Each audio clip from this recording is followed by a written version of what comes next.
ಪ್ರೀತಿಯ ಮಕ್ಕಳೇ, 9ನೇ ತರಗತಿಯ ಮಾಹಿತಿ ವಿನಿಮಯ ತಂತ್ರಜ್ಞಾನದ 4ನೆಯ ಆನ್ಲೈನ್ ಕ್ಲಾಸಿಗೆ ನಿಮಗೆಲ್ಲರಿಗೂ ಸ್ವಾಗತ. ಈ ಕ್ಲಾಸ್ ನಮ್ಮ 9ನೇ ತರಗತಿಯ ICT ಟೆಕ್ಸ್ಟಿನ ಮೊದಲ ಅಧ್ಯಾಯವಾದ ಚಿತ್ರಗಳ ಲಯ ವಿನ್ಯಾಸ ಇದರ ಕೊನೆಯ ಕ್ಲಾಸ್ ಕೂಡ ಆಗಿದೆ. ಇದುವರೆಗಿನ ಪ್ರಮುಖ ಅಂಶಗಳನ್ನು ಬರೆದಿರುವ ಪುಸ್ತಕ ನಿಮ್ಮೆದುರಿದೆ ತಾನೇ? ಈಗ ಕಳೆದ ಕ್ಲಾಸಿನಲ್ಲಿ ನಾನು ಕೊಟ್ಟಿದ್ದ ಪ್ರಶ್ನೆಗಳ ಉತ್ತರಗಳನ್ನು ನೋಡೋಣ. ಪ್ರಶ್ನೆಗಳು. ಮೊದಲ ಪ್ರಶ್ನೆ, ಕ್ಯಾನ್ವಾಸಿನಲ್ಲಿ ಅಕ್ಷರಗಳನ್ನು ಟೈಪ್ ಮಾಡಿ ಪದಗಳನ್ನು ಸೇರಿಸುವ ಟೂಲ್ ಯಾವುದು? ಇದರ ಉತ್ತರ ಟೆಕ್ಸ್ಟ್ ಟೂಲ್. Text tool. ಮುಂದಿನ ಪ್ರಶ್ನೆ, ಕ್ಯಾನ್ವಾಸಿನಲ್ಲಿ ಲೋಗೋ ವಿಂಡೋ ತೆರೆಯುವ ಪ್ರವರ್ತನಾ ಕ್ರಮವನ್ನು ಬರೆಯಿರಿ. ಉತ್ತರ, ಕ್ಯಾನ್ವಾಸಿನಲ್ಲಿರುವ file, create, logos, 3D outline ಎಂಬ ಕ್ರಮದಲ್ಲಿ ತೆರೆಯಬೇಕು. ಮುಂದಿನ ಪ್ರಶ್ನೆ ಈಗ, ಒಂದು ಲೇಯರ್ನ ಹೆಸರು ಬದಲಾಯಿಸಿ ಹೊಸ ಹೆಸರು ಕೊಡುವುದು ಹೇಗೆ? ಉತ್ತರ, ಹೆಸರು ಕೊಡಬೇಕಾದ ಲೇಯರ್ನಲ್ಲಿ ರೈಟ್ ಕ್ಲಿಕ್ ಅಥವಾ ಡಬಲ್ ಕ್ಲಿಕ್ ಮಾಡಿ ಸಿಗುವ ಎಡಿಟ್ ಲೇಯರ್ ಆಟ್ರಿಬ್ಯೂಟ್ಸ್ ವಿಂಡೋದ ಲೇಯರ್ ನೇಮ್ನ ಎದುರು ಹೊಸ ಹೆಸರು ಕೊಟ್ಟು ಓಕೆ ಕ್ಲಿಕ್ ಮಾಡಬೇಕು. ಮುಂದಿನ ಪ್ರಶ್ನೆ, ಒಂದು ಚಿತ್ರವನ್ನು ಎಡ ಅಥವಾ ಬಲಕ್ಕೆ ತಿರುಗಿಸಲು ಉಪಯೋಗಿಸುವ ಟೂಲ್ ಯಾವುದು? ಉತ್ತರ, ಫ್ಲಿಪ್ ಟೂಲ್. ಪೋಸ್ಟರ್ ನಿರ್ಮಾಣದ ವಿವಿಧ ಹಂತಗಳನ್ನು ಕಳೆದ 3 ಕ್ಲಾಸುಗಳಲ್ಲಿ ನೋಡಿದೆವು.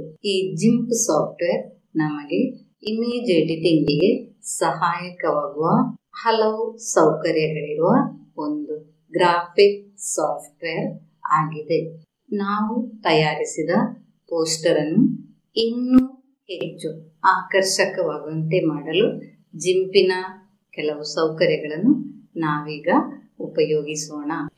ಒಂದು ಚಿತ್ರದಿಂದ ನಮಗೆ ಅಗತ್ಯವಿರುವ ಭಾಗವನ್ನು ಮಾತ್ರ ಬೇರ್ಪಡಿಸಿ ತೆಗೆಯುವುದನ್ನು ನೀವು ಕಳೆದ ವರ್ಷ ಕಲಿತಿದ್ದೀರಲ್ಲವೇ? ಹೀಗೆ ಬೇರ್ಪಡಿಸಿ ತೆಗೆಯುವುದಕ್ಕೆ ನೀವು ಯಾವ ಟೂಲನ್ನ ಉಪಯೋಗಿಸಿದ್ದೆಂದು ನೆನಪಿದೆಯೇ ಮಕ್ಕಳೇ? ಹೌದು, ಕ್ರಾಪ್ ಟೂಲ್. ಕ್ರಾಪ್ ಟೂಲ್ ಬಳಸಿ ನಿಮಗೆ ಬೇಕಾದ ಚಿತ್ರಗಳನ್ನು ಕ್ರಾಪ್ ಮಾಡಿ ಅಥವಾ ಬೇರ್ಪಡಿಸಿ ತೆಗೆದಿದ್ದೀವಿ.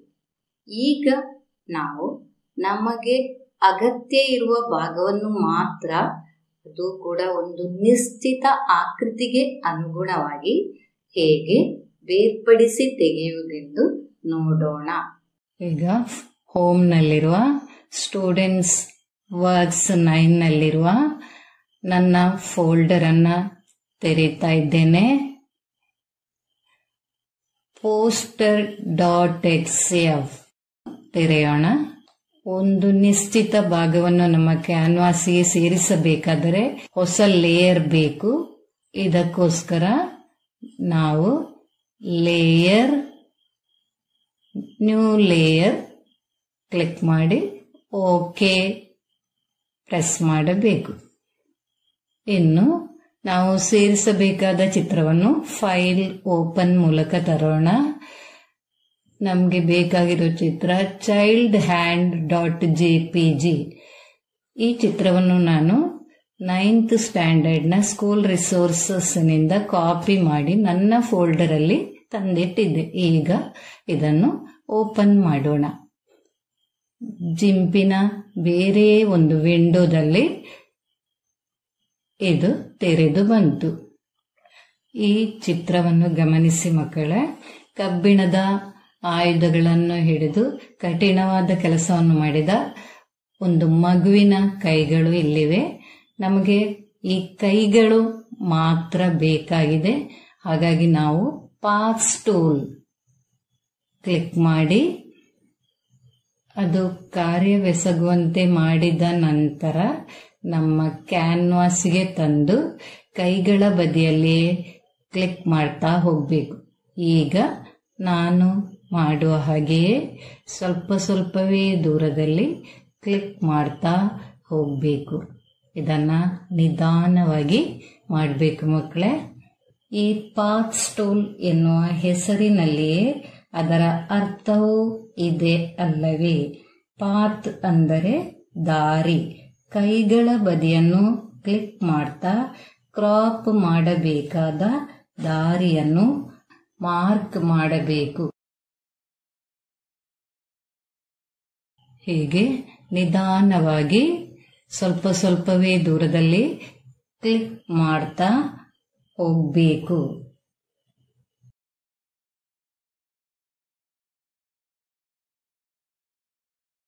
ಮಾರ್ಕ್ ಮಾಡ್ತಾ ಮುಂದೆ ಸಾಗಬೇಕು. ಹೀಗೆ ದಾರಿಯನ್ನು ನಿಧಾನವಾಗಿ ಗುರುತಿಸುತ್ತಾ ಹೋದಾಗ ಕೊನೆಗೆ ನಾವು ಮಾರ್ಕ್ ಮಾಡುವುದನ್ನು ಆರಂಭಿಸಿದ ಬಿಂದುವಿನ ಬಳಿಗೆ ತಲುಪುತ್ತೇವೆ. ಆಗ ಆ ಬಿಂದುವನ್ನು ಕಂಟ್ರೋಲ್ ಕೀ ಪ್ರೆಸ್ ಮಾಡಿ ಕ್ಲಿಕ್ ಮಾಡಿ ದಾರಿಯನ್ನು ಪೂರ್ತಿಗೊಳಿಸಬೇಕು. ಈ ಅಂಶವನ್ನು ನೆನಪಿಟ್ಟುಕೊಳ್ಳಿ ಮಕ್ಕಳೇ. ಯಾವ ಬಿಂದುವಿನಿಂದ ಆರಂಭಿಸಿದೆವೋ ಅದೇ ಬಿಂದುವನ್ನು ಕಂಟ್ರೋಲ್ ಕೀ ಪ್ರೆಸ್ ಮಾಡಿ ಕ್ಲಿಕ್ ಮಾಡಿ ನಾವು ಗುರುತಿಸಿದ ದಾರಿಯನ್ನು ಪೂರ್ತಿಗೊಳಿಸಬೇಕು. ಮಕ್ಕಳೇ, ಇಲ್ಲಿ ನೀವು ನೆನಪಿಟ್ಟುಕೊಳ್ಳಬೇಕಾದ ಒಂದು ಅಂಶ ಯಾವುದು ಗೊತ್ತೇ?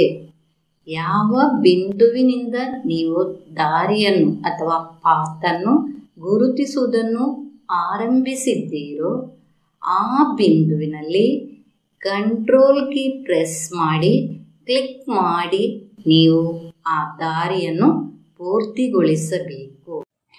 ಈಗ ಈ ಚಿತ್ರದ ಕೈಗಳ ಭಾಗದ ಪಾತ್ ತಯಾರಾಗಿದೆ.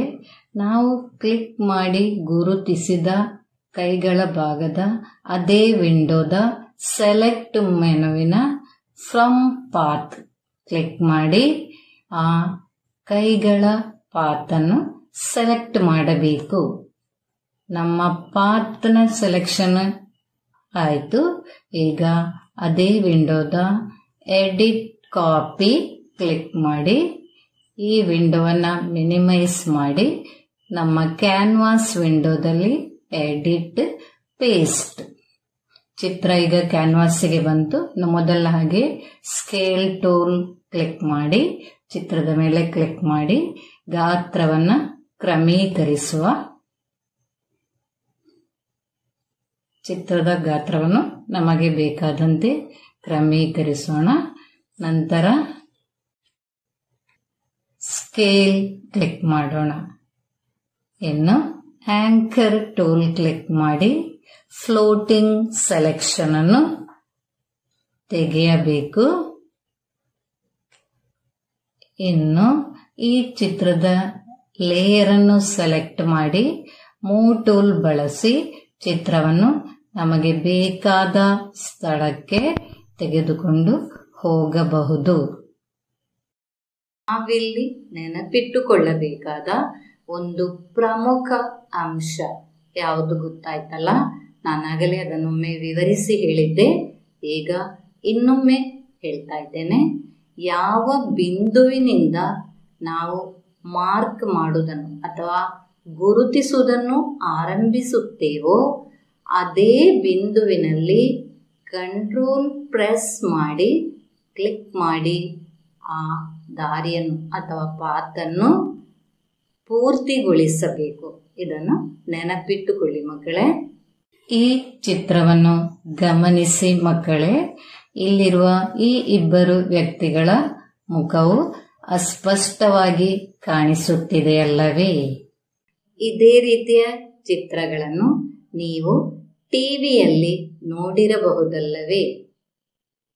ಜನರು ಮಾತನಾಡುವಾಗ ಅವರ ಮುಖ ಅಸ್ಪಷ್ಟವಾಗಿ ಕಾಣುವಂತಹ ಕ್ಲಿಪ್ಪಿಂಗ್ಸ್ ಅನ್ನು ಟಿವಿಯಲ್ಲಿ ತೋರಿಸ್ತಾರೆ. ಆ ರೀತಿ ಮುಖವನ್ನು ಅಸ್ಪಷ್ಟ ಮಾಡುವ ರೀತಿಯನ್ನು ನಾವೀಗ ನೋಡೋಣ. ಅದಕ್ಕಾಗಿ ಜಿಂಪಿನ ಯಾವ ಸೌಕರ್ಯವನ್ನು ಬಳಸಬೇಕೆಂಬುದನ್ನು ತಿಳಿದುಕೊಳ್ಳೋಣ. ಒಂದು ಹೊಸ ಚಿತ್ರವನ್ನು ಕ್ಯಾನ್ವಾಸಿಗೆ ತರಬೇಕಾಗಿದೆ. ಅದಕ್ಕೋಸ್ಕರ ಲೇಯರ್, ನ್ಯೂ ಲೇಯರ್, ಓಕೆ. ಈಗ ನಾನು ಸೇವ್ ಮಾಡಿದ ಚಿತ್ರವನ್ನು ಫೈಲ್ ಓಪನ್ ಮೂಲಕ ಕ್ಯಾನ್ವಾಸಿಗೆ ತರುವ child.jpg ಎಂಬ ಚಿತ್ರ ನನಗೆ ಈಗ ಬೇಕಾಗಿರುವಂಥದ್ದು. ಅದನ್ನು ಸೆಲೆಕ್ಟ್ ಮಾಡಿ ಓಪನ್ ಕೊಟ್ಟಾಗ ಜಿಂಪಿನ ಇನ್ನೊಂದು ವಿಂಡೋದಲ್ಲಿ ತೆರೆದು ಬಂತು. ಈ ವಿಂಡೋದಿಂದ ಎಡಿಟ್ ಕಾಪಿ, ಹಾಗೆ ನಮ್ಮ ಕ್ಯಾನ್ವಾಸ್ ವಿಂಡೋಗೆ ಎಡಿಟ್ ಪೇಸ್ಟ್ನ ಮೂಲಕ ತರಬೇಕು. ಇನ್ನು ಮೊದಲು ಮಾಡಿದ ರೀತಿಯಲ್ಲಿಯೇ ಸ್ಕೇಲ್ ಟೂಲ್ ಕ್ಲಿಕ್ ಮಾಡಿ ಗಾತ್ರವನ್ನು ಕ್ರಮೀಕರಿಸೋಣ.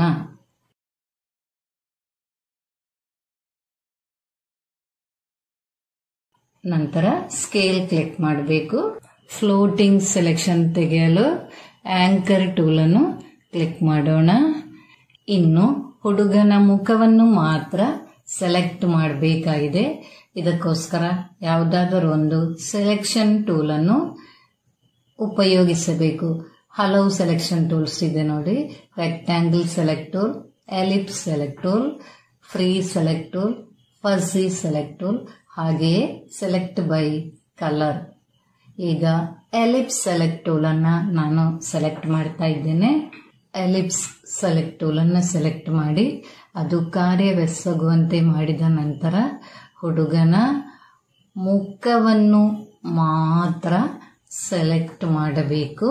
ಹುಡುಗನ ಮುಖವನ್ನು ಮಾತ್ರ ಸೆಲೆಕ್ಟ್ ಮಾಡಿದ ನಂತರ ಕ್ಯಾನ್ವಾಸ್ ವಿಂಡೋದಲ್ಲಿರುವ ಫಿಲ್ಟರ್ಸ್ ಮೆನುವಿನ ಬ್ಲರ್ ಸಬ್ ಮೆನುವಿನ ಹಲವು ಆಪ್ಷನ್ ಅನ್ನು ಇಲ್ಲಿ ನೋಡಬಹುದು. ಇವುಗಳಲ್ಲಿ ಪಿಕ್ಸಲೈಸ್ ಅನ್ನು ಸೆಲೆಕ್ಟ್ ಮಾಡ್ತೇನೆ. ವಿಡ್ತ್, ಹೈಟಿನ ಸಂಖ್ಯೆಗಳನ್ನು ಜಾಸ್ತಿ ಮಾಡಿ ಮುಖ ಅಸ್ಪಷ್ಟ ಆಗುವಂತೆ ಮಾಡಬಹುದು. ನಂತರ ಓಕೆ ಕ್ಲಿಕ್ ಮಾಡಿ. ಮೊದಲನೇ ಚಿತ್ರ ನೋಡಿ. ಈ ಚಿತ್ರದಲ್ಲಿ ಹುಡುಗನ ಮುಖ ಸ್ಪಷ್ಟವಾಗಿ ಕಾಣ್ತಾ ಇದೆ. ಆದರೆ ನಾವು ಬ್ಲರ್ ಮಾಡಿದ ಚಿತ್ರ ನೋಡಿ ಅಸ್ಪಷ್ಟವಾಗಿದೆ ಅಲ್ಲವೇ? ಆ ಮಗುವಿನ ಮುಖದಲ್ಲಿ ಯಾವ ಬದಲಾವಣೆ ಆಯಿತು ಮಕ್ಕಳೇ? ಮಗುವಿನ ಮುಖ ಈಗ ಅಸ್ಪಷ್ಟವಾಗಿ ಕಾಣಿಸ್ತಾ ಇದೆ. ಇದಕ್ಕಾಗಿ ನಾವು ಜಿಂಪಿನ ಬ್ಲರ್ ಸಂಕೇತವನ್ನು ಉಪಯೋಗಿಸಿ ಈ ಚಟುವಟಿಕೆಯನ್ನ ಮಾಡಿದೆವು.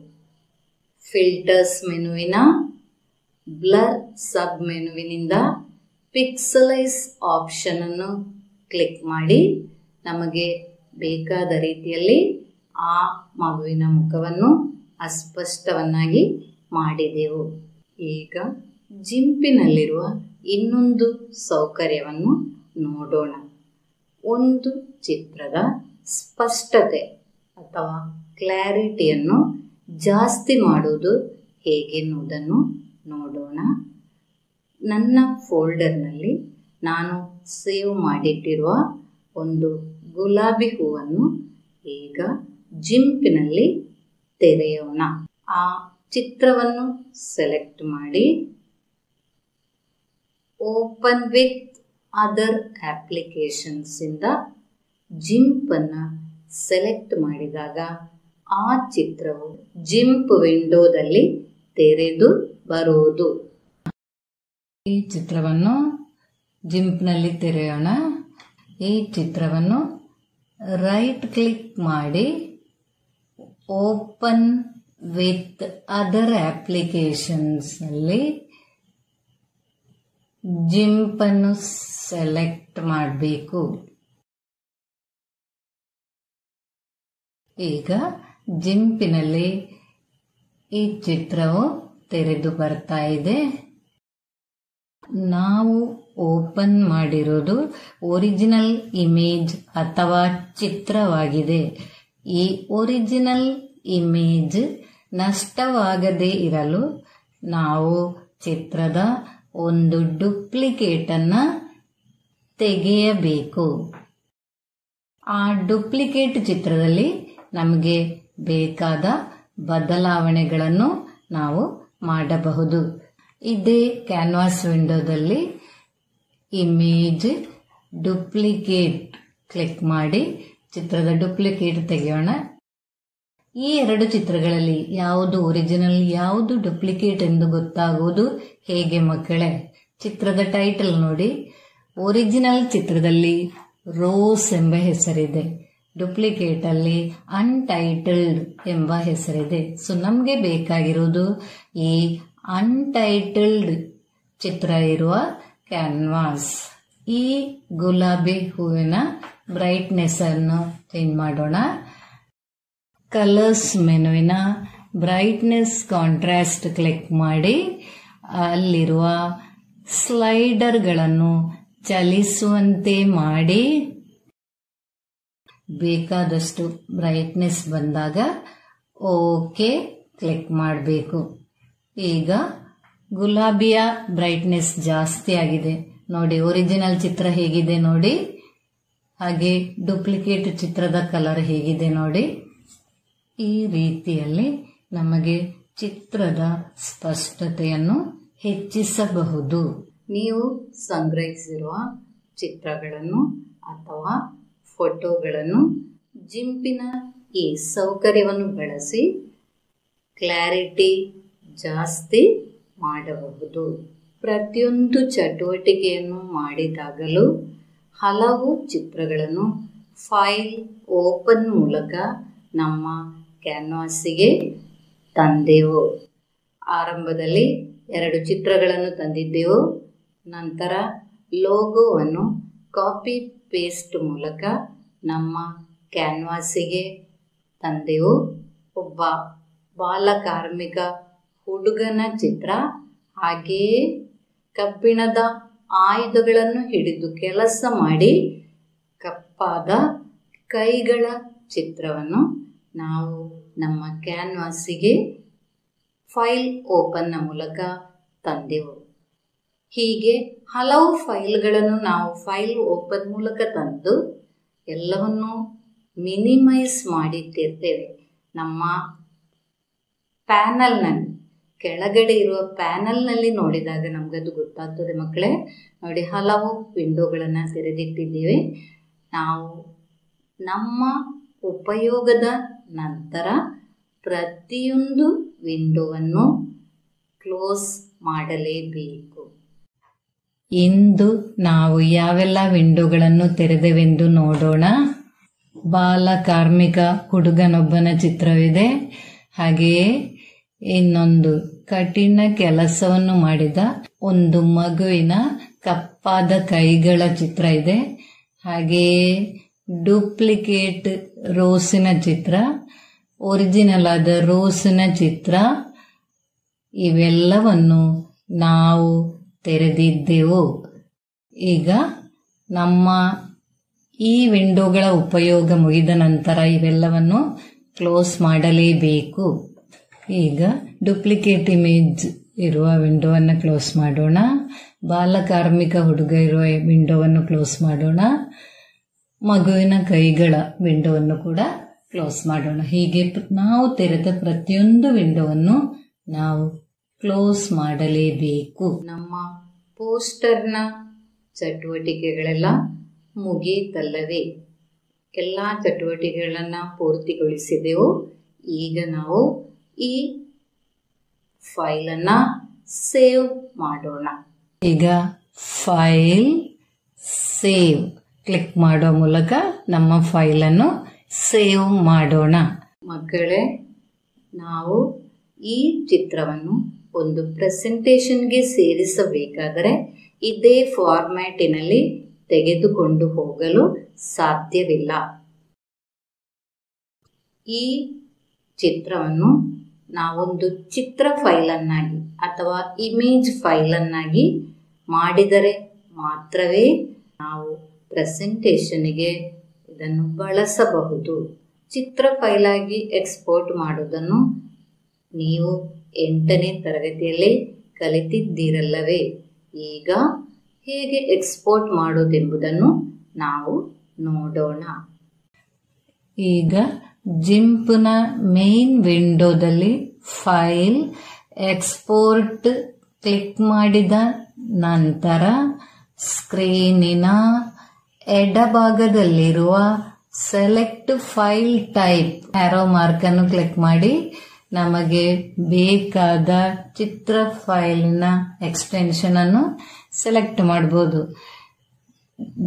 .png ಆಗಬಹುದು ಅಥವಾ .jpg ಆಗಬಹುದು. ಇಲ್ಲಿ ನಾನು PNG ಫಾರ್ಮ್ಯಾಟ್ ಅನ್ನ ಸೆಲೆಕ್ಟ್ ಮಾಡ್ತೇನೆ. ಹೆಸರು ಅದೇ ಇರಲಿ, ಪೋಸ್ಟರ್ ಅನ್ನುವ ಅದೇ ಹೆಸರಿರಲಿ. ಎಕ್ಸ್ಟೆನ್ಷನ್ ಹೇಗೂ ಚೇಂಜ್ ಆಗಿದೆ ಅಲ್ವಾ? ಈಗ ಅದೇ ಹೆಸರಲ್ಲಿ PNG ಎಕ್ಸ್ಟೆನ್ಷನ್ ನಲ್ಲಿ ಎಕ್ಸ್ಪೋರ್ಟ್ ಮಾಡ್ತಾ ಇದ್ದೇನೆ. ಎಕ್ಸ್ಪೋರ್ಟ್ ಕ್ಲಿಕ್ ಮಾಡಬೇಕು. ಈಗ ಎಕ್ಸ್ಪೋರ್ಟ್ ಆಗ್ತಾ ಇದೆ. ಹೀಗೆ PNG ಫಾರ್ಮ್ಯಾಟ್ ಅಲ್ಲಿ ಎಕ್ಸ್ಪೋರ್ಟ್ ಮಾಡಿರುವಂತಹ ಈ ಚಿತ್ರ ಫೈಲನ್ನು ನಾವು ಪ್ರೆಸೆಂಟೇಷನ್ಗೆ ಸೇರಿಸಲು ಸಾಧ್ಯ.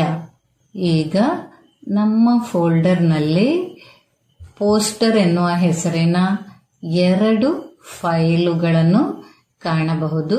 ಪೋಸ್ಟರ್ .png ಚಿತ್ರವನ್ನು ನಾವು ಪ್ರೆಸೆಂಟೇಷನ್ಗೆ ತೆಗೆದುಕೊಂಡು ಹೋಗಲು ಸಾಧ್ಯ. ಈ ಜಿಂಪಿನ ಆರಂಭದ ಕ್ಲಾಸಿನಲ್ಲಿ ನಮ್ಮ ಸ್ಕ್ರೀನ್ನಲ್ಲಿ ಲೇಯರ್ ವಿಂಡೋ ಕಾಣದಿದ್ದರೆ ಅದನ್ನು ಹೇಗೆ ಸ್ಕ್ರೀನಿಗೆ ತರುವುದು ಎಂಬುದನ್ನು ನಾವು ಕಲಿತಿದ್ದೆವು. ನಮ್ಮ ಮೇನ್ ವಿಂಡೋದ 2 ಬದಿಗಳಲ್ಲಿರುವಂತಹ ಟೂಲ್ ಬಾಕ್ಸ್ ವಿಂಡೋ ಹಾಗೂ ಲೇಯರ್ ವಿಂಡೋ ಎರಡೂ ಕಾಣದಿದ್ದರೆ ಏನು ಮಾಡಬೇಕೆಂಬುದನ್ನು ಈಗ ನೋಡೋಣ. ಯಾವ ರೀತಿ ಅವುಗಳನ್ನು ಪುನಃ ಸ್ಕ್ರೀನಿಗೆ ತರಬಹುದೆಂಬುದನ್ನು ಬರೆದಿಟ್ಟುಕೊಳ್ಳಿ ಮಕ್ಕಳೇ. ಜಿಂಪಿನ ಮೇನ್ ವಿಂಡೋ ಮಾತ್ರ ಈಗ ಕಾಣ್ತಾ ಇದೆ. ಟೂಲ್ ಬಾಕ್ಸ್ ಇಲ್ಲ, ಹಾಗೆಯೇ ಲೇಯರ್ ವಿಂಡೋ ಕೂಡ ಇಲ್ಲ. ಇವೆರಡೂ ಸಿಗಬೇಕಾದ್ರೆ ನಾವು ಜಿಂಪಿನ ಮೇನ್ ವಿಂಡೋದ ಎಡಿಟ್ ಮೆನುವಿನಲ್ಲಿರುವ ಪ್ರಿಫರೆನ್ಸಸ್ ಕ್ಲಿಕ್ ಮಾಡಬೇಕು.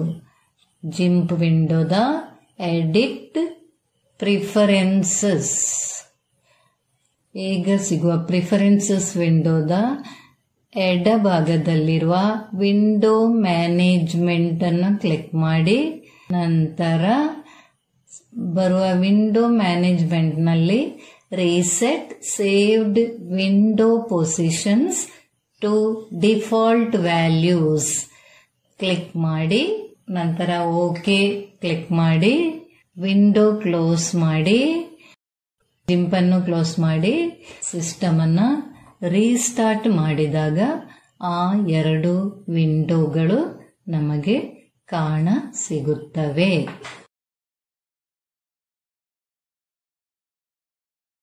ಹಾಗಾದ್ರೆ ಟೂಲ್ ಬಾಕ್ಸ್ ಅಥವಾ ಲೇಯರ್ ವಿಂಡೋ ಇವೆರಡು ಕಾಣದಿದ್ರೆ ಏನ್ ಮಾಡಬೇಕು ಅಂತ ಗೊತ್ತಾಯ್ತಲ್ಲ.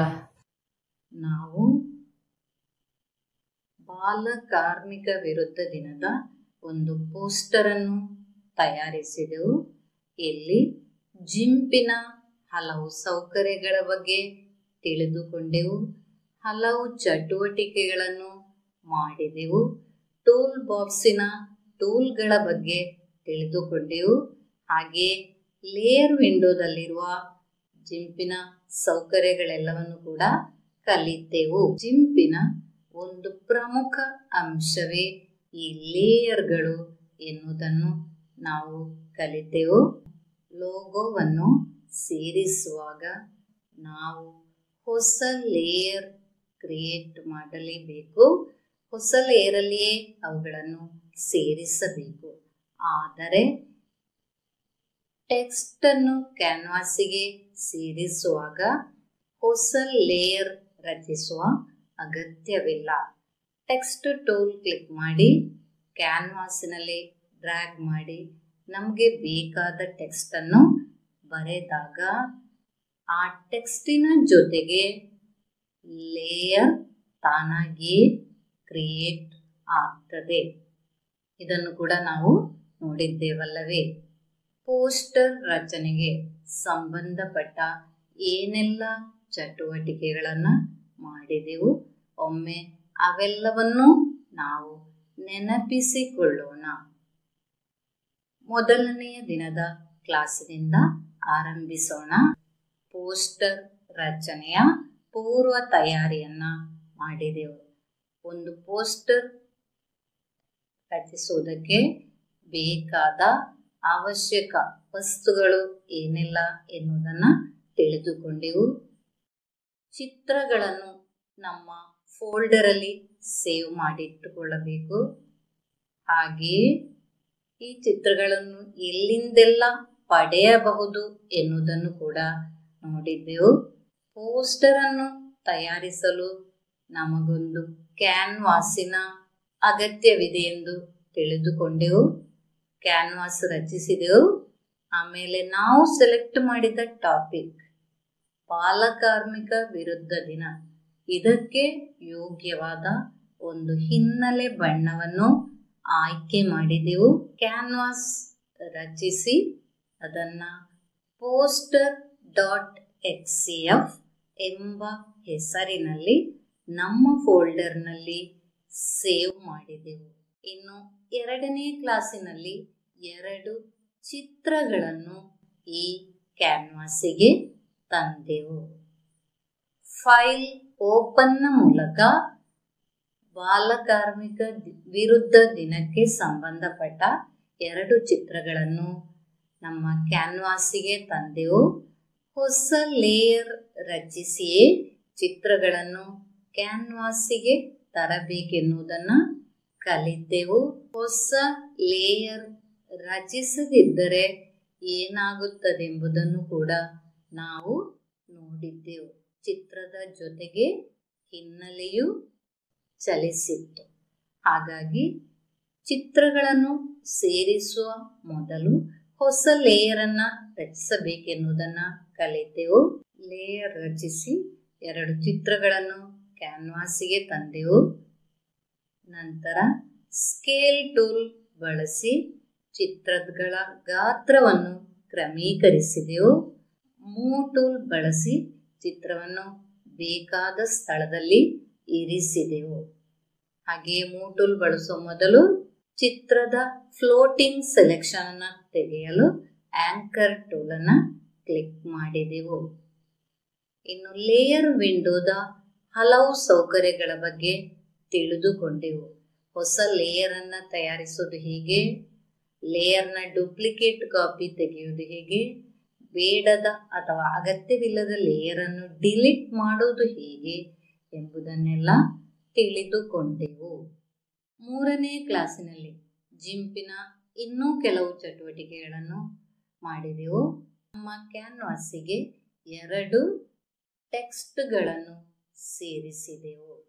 ಹೊಸ ಲೇಯರ್ ಕ್ರಿಯೇಟ್ ಮಾಡದೆಯೇ 2 ಟೆಕ್ಸ್ಟ್ಗಳನ್ನು ನಮ್ಮ ಕ್ಯಾನ್ವಾಸಿಗೆ ತಂದೆವು. ಜೂನ್ 12 ಹಾಗೂ world day against child labour ಎಂಬ 2 ಟೆಕ್ಸ್ಟ್ಗಳನ್ನು ಕ್ಯಾನ್ವಾಸಿಗೆ ಸೇರಿಸಿದೆವು. ಟೆಕ್ಸ್ಟಿನ ಗಾತ್ರವನ್ನು ಕ್ರಮೀಕರಿಸುವುದು, ಹಾಗೆಯೇ ಫಾಂಟ್ ಕಲರ್ ಎಲ್ಲವನ್ನು ಬೇಕಾದ ರೀತಿಯಲ್ಲಿ ಆಯ್ಕೆ ಮಾಡಬಹುದೆಂಬುದನ್ನು ತಿಳಿದುಕೊಂಡೆವು. ಟೆಕ್ಸ್ಟ್ ಟೂಲ್ ಅನ್ನು ಕ್ಲಿಕ್ ಮಾಡುವಾಗ ಕೆಳಗೆ ಬರುವಂತಹ ಟೂಲ್ ಆಪ್ಷನ್ಗಳನ್ನು ಕೂಡ ನೋಡಿದೆವು. ಸಂದೇಶವನ್ನು ಸೇರಿಸುವುದಕ್ಕಾಗಿ ಜಿಂಪಿನ ಲೋಗೋ ಸೌಕರ್ಯವನ್ನ ಬಳಸಿದೆವು. Say no to child labour ಎಂಬ ಸಂದೇಶವನ್ನು ಲೋಗೋ ಸೌಕರ್ಯದ ಮೂಲಕ ನಮ್ಮ ಕ್ಯಾನ್ವಾಸಿಗೆ ತಂದೆವು. ಒಂದು ಚಿತ್ರವನ್ನು ಎಡಕ್ಕೋ ಬಲಕ್ಕೋ ತಿರುಗಿಸುವ ಸೌಕರ್ಯ ಕೂಡ ಜಿಂಪಿನಲ್ಲಿದೆ. ನಾವು ಇಮೇಜ್ ಒನ್ನನ್ನು ಬಲಕ್ಕೆ ತಿರುಗಿಸುವುದು ಹೇಗೆಂದು ನೋಡಿದೆವು. ಇಂದು ಇಮೇಜ್ ಎಡಿಟಿಂಗ್ನ ಬಗ್ಗೆ ಇನ್ನೂ ಹೆಚ್ಚಿನ ವಿಷಯಗಳನ್ನು ತಿಳಿದುಕೊಂಡೆವು. ಒಂದು ಚಿತ್ರದಿಂದ ನಮಗೆ ಬೇಕಾದ ಭಾಗವನ್ನು ಮಾತ್ರ ಒಂದು ನಿಶ್ಚಿತ ಆಕೃತಿಗೆ ಅನುಗುಣವಾಗಿ ಬೇರ್ಪಡಿಸಿ ತೆಗೆಯುವುದನ್ನು ಕಲಿತೆವು. ಪಾತ್ ಟೂಲ್ನ ಮೂಲಕ ಆ ನಿಶ್ಚಿತ ಆಕೃತಿಯನ್ನು ಗುರುತಿಸಿದೆವು. ನಂತರ ಸೆಲೆಕ್ಟ್ ಫ್ರಮ್ ಪಾತ್ನ ಮೂಲಕ ಆ ಗುರುತಿಸಿದ ಭಾಗವನ್ನು ಆಯ್ಕೆ ಮಾಡಿದೆವು. ನಂತರ ಎಡಿಟ್ ಕಾಪಿ, ಎಡಿಟ್ ಪೇಸ್ಟ್ ಮಾಡಿ ನಮ್ಮ ಕ್ಯಾನ್ವಾಸಿಗೆ ಆ ಚಿತ್ರವನ್ನು ತಂದೆವು. ನಂತರ ಸ್ಕೇಲ್ ಟೂಲ್, ಫ್ಲೋಟಿಂಗ್ ಸೆಲೆಕ್ಷನ್ ತೆಗೆಯೋದಕ್ಕೆ ಆಂಕರ್ ಟೂಲ್, ಹಾಗೆ ಮೂವ್ ಟೂಲನ್ನು ಬಳಸಿ ಬೇಕಾದ ರೀತಿಯಲ್ಲಿ ಕ್ರಮೀಕರಿಸಿದೆವು. ಒಂದು ಮಗುವಿನ ಮುಖವನ್ನು ಅಸ್ಪಷ್ಟವಾಗಿ ಕಾಣುವಂತೆ ಮಾಡಿದೆವು. ಇದಕ್ಕಾಗಿ ನಾವು ಜಿಂಪಿನ ಫಿಲ್ಟರ್ಸ್ ಮೆನುವಿನ ಬ್ಲರ್ ಸಬ್ ಮೆನುವಿನಿಂದ ಪಿಕ್ಸಲೈಸ್ ಆಪ್ಷನ್ ಅನ್ನು ಆಯ್ಕೆ ಮಾಡಿ ನಮಗೆ ಬೇಕಾದ ರೀತಿಯಲ್ಲಿ ಚಿತ್ರವನ್ನು ಅಸ್ಪಷ್ಟವಾಗಿ ಕಾಣುವಂತೆ ಮಾಡಿದೆವು. ನಂತರ ಒಂದು ಚಿತ್ರದ ಸ್ಪಷ್ಟತೆಯನ್ನು ಅಥವಾ ಕ್ಲಾರಿಟಿಯನ್ನು ಜಾಸ್ತಿ ಮಾಡುವ ವಿಧಾನವನ್ನು ಕೂಡ ಕಲಿತೆವು. ಇದಕ್ಕಾಗಿ ಕ್ಯಾನ್ವಾಸ್ ವಿಂಡೋದ ಕಲರ್ಸ್ ಮೆನುವಿನ ಬ್ರೈಟ್ನೆಸ್ ಕಾಂಟ್ರಾಸ್ಟ್ ಆಪ್ಷನ್ ಅನ್ನು ಆಯ್ಕೆ ಮಾಡಿದೆವು. ಕಲರ್ಸ್ ಮೆನುವಿನ ಬ್ರೈಟ್ನೆಸ್ ಕಾಂಟ್ರಾಸ್ಟ್ ಸೆಲೆಕ್ಟ್ ಮಾಡಿ ಚಿತ್ರದ ಸ್ಪಷ್ಟತೆಯನ್ನು ಜಾಸ್ತಿ ಮಾಡಿದೆವು. ಈ ಎಲ್ಲ ಚಟುವಟಿಕೆಗಳನ್ನು ನಾವಿಂದು ಮಾಡಿದೆವು. ಎಲ್ಲ ವಿಷಯಗಳನ್ನು, ಎಲ್ಲ ಪ್ರಾಮುಖ್ಯ ಅಂಶಗಳನ್ನು ಕೂಡ ನಿಮ್ಮ ಪುಸ್ತಕದಲ್ಲಿ ಬರೆದಿದ್ದೀರಲ್ಲವೇ? ಪ್ರತಿಯೊಂದು ಆಪ್ಷನ್ ಯಾವ ಮೆನುವಿನಲ್ಲಿದೆ ಎನ್ನುವುದನ್ನು ನೀವು ನೆನಪಿಟ್ಟುಕೊಳ್ಳಬೇಕು. ಯಾಕೆಂದರೆ ಥಿಯರಿ ಪ್ರಶ್ನೆಗಳಲ್ಲಿ ಯಾವ ಮೆನುವಿನಲ್ಲಿರುವ ಸಬ್ ಮೆನುವನ್ನು ಆಯ್ಕೆ ಮಾಡಿದ್ದೆಂದು ತಿಳಿದಿದ್ದಲ್ಲಿ ಮಾತ್ರವೇ ಉತ್ತರಗಳನ್ನು ಬರೆಯಲು ಸಾಧ್ಯ. ಹಾಗಾಗಿ ಈ ಎಲ್ಲ ವಿಷಯಗಳನ್ನು ಸರಿಯಾಗಿ ನಿಮ್ಮ ಪುಸ್ತಕದಲ್ಲಿ ಬರೆದು ನೆನಪಿಟ್ಟುಕೊಳ್ಳಿ. ಥಿಯರಿ ಪ್ರಶ್ನೆಗಳಿಗೆ ಉತ್ತರಿಸುವಾಗ ಇವೆಲ್ಲವೂ ನಿಮಗೆ ಸಹಾಯಕವಾಗುವುದು. ಹಾಗಾಗಿ ಎಲ್ಲ ಪ್ರಮುಖ ಅಂಶಗಳನ್ನು ನಿಮ್ಮ ಪುಸ್ತಕದಲ್ಲಿ ಬರೆದಿಟ್ಟುಕೊಳ್ಳಿ. ಸಂಶಯಗಳೇನೇ ಇದ್ದರೂ ನಿಮ್ಮ IT ಟೀಚರ್ಗಳಲ್ಲಿ ಚರ್ಚಿಸಿ. ಪ್ರತಿ ಕ್ಲಾಸಿನ ಕೊನೆಗೂ ನಾನು ಪ್ರಶ್ನೆಗಳನ್ನು ಕೊಡ್ತಾ ಇದ್ದೆ, ಆದರೆ ಈ ಬಾರಿ ಪ್ರಶ್ನೆಗಳನ್ನು ಕೊಡ್ತಾ ಇಲ್ಲ, ಬದಲಾಗಿ ಟೆಕ್ಸ್ಟ್ನ ಚಟುವಟಿಕೆಗಳನ್ನು ಕೊಡ್ತಾ ಇದ್ದೇನೆ. ಪೇಜ್ ನಂಬರ್ 13ರಲ್ಲಿರುವ ಈ ಟೇಬಲ್ ಅನ್ನು ಗಮನಿಸಿ ಮಕ್ಕಳೇ. ಈಗ ಟೆಕ್ಸ್ಟ್ ನಲ್ಲಿರುವ ಈ ಟೇಬಲ್ ಅನ್ನ ನೋಡೋಣ. ಇಲ್ಲಿ ಸೆಲೆಕ್ಷನ್ ಟೂಲ್ಗಳ ಶಾರ್ಟ್ಕಟ್ ಕೀ ಮತ್ತು ಉಪಯೋಗವನ್ನು ಬರೀಬೇಕು. ಮಾದರಿಯನ್ನ ಇಲ್ಲಿ ಕೊಟ್ಟಿದ್ದಾರೆ. ರೆಕ್ಟಾಂಗಲ್ ಸೆಲೆಕ್ಟ್, ಅದರ ಶಾರ್ಟ್ಕಟ್ ಕೀ R, ಅದರ ಉಪಯೋಗ ಆಯತಾಕೃತಿಯ ರೂಪದಲ್ಲಿ ಸೆಲೆಕ್ಟ್ ಮಾಡಲು. ಈಗ ಉಳಿದವುಗಳನ್ನು ನೀವು ಟೆಕ್ಸ್ಟ್ ನೋಡಿ ಕಂಪ್ಲೀಟ್ ಮಾಡಬೇಕು. ಇದರ ಉತ್ತರಗಳನ್ನು ನಿಮ್ಮ IT ಟೀಚರಿಗೆ ಕಳುಹಿಸಿಕೊಡಿ. ಈ ಅಧ್ಯಾಯದ ಕೊನೆಗೆ ಕೆಲವು ಪ್ರಶ್ನೆಗಳಿವೆ. ಅವುಗಳಿಗೆ ಉತ್ತರಗಳನ್ನು ಹುಡುಕುವ ಪ್ರಯತ್ನ ಮಾಡಿ. ಈ ಪ್ರಶ್ನೆಗಳ ಉತ್ತರಗಳನ್ನು ನಿಮ್ಮ ಪುಸ್ತಕಗಳಲ್ಲಿ ಬರೆಯಿರಿ. ಕೆಲವು ಪೋಸ್ಟರ್ ರಚನೆಯ ಪ್ರಶ್ನೆಗಳು ಕೂಡ ಅಲ್ಲಿವೆ.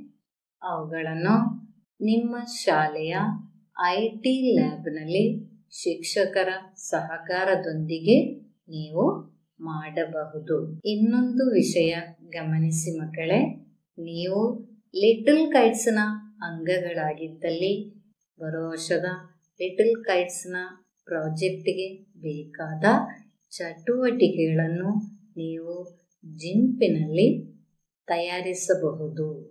ಇಲ್ಲಿಗೆ ಪೋಸ್ಟರ್ ರಚನೆಯ ಚಟುವಟಿಕೆಗಳನ್ನು ಮುಗಿಸಿದೆವು. ಹಾಗೆಯೇ ನಮ್ಮ ICT ಟೆಕ್ಸ್ಟಿನ ಪ್ರಥಮ ಅಧ್ಯಾಯವು ಇಲ್ಲಿಗೆ ಮುಗಿಯಿತು. ಮಕ್ಕಳೇ, ಮನೆಯಲ್ಲಿಯೇ ಇರಿ, ಕ್ಷೇಮವಾಗಿರಿ, ಸಂತೋಷವಾಗಿರಿ.